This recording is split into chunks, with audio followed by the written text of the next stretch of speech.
শুভ সন্ধ্যা। Share বাজারের মূল খবর ডেইলি মার্কেট আপডেটে আপনাদের স্বাগতম।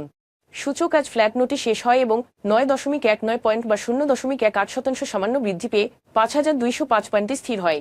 বাজারে লেনদেনের পরিমাণ ছিল 540 কোটি টাকা, যা আগের দিনের তুলনায় 2.46% বেশি। ওষুধ ও রসায়ন খাত থেকে স্কয়ার ফার্মাসিউটিক্যালস ও ওরিয়ন ইনফিউশন, সিমেন্ট খাতে লাফাঝোসিম ও হাইডেলবার্গ ম্যাটেরিয়ালস এবং টেক্সটাইল খাতে স্কয়ার টেক্সটাইল ও ড্রাগন সোয়েটার অ্যান্ড স্পিনিং আজ সূচকে বৃদ্ধিতে মূল ভূমিকা রাখে। অন্যদিকে শিল্প খাতের ওয়ালটন হাইটেক ইন্ডাস্ট্রিজ ও Khan Brothers PP woven bag industries, banking খাতের ইসলামী ব্যাংক বাংলাদেশ ও ন্যাশনাল ব্যাংক এবং খাদ্য ও আনুষঙ্গিক খাতের অলিম্পিক ইন্ডাস্ট্রিজ ও ব্রিটিশ আমেরিকান টোবাকো আজ সূচকের হ্রাসে মূল ভূমিকা রাখে, যার ফলে বাজার ফ্ল্যাট নোটে শেষ হয়।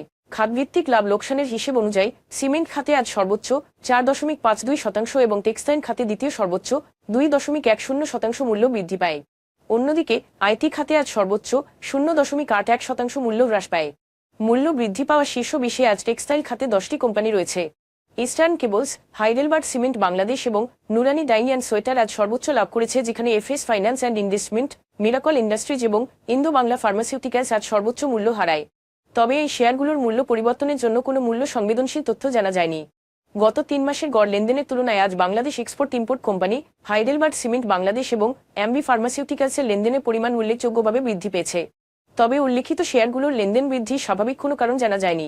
আজকের শীর্ষ দুটি সংবাদ। ফেব্রুয়ারিতে বাংলাদেশে বেসরকারি খাতের ঋণ প্রবৃদ্ধি 6.82% নেমে এসেছে, যা 21 বছরের মধ্যে সর্বনিম্ন।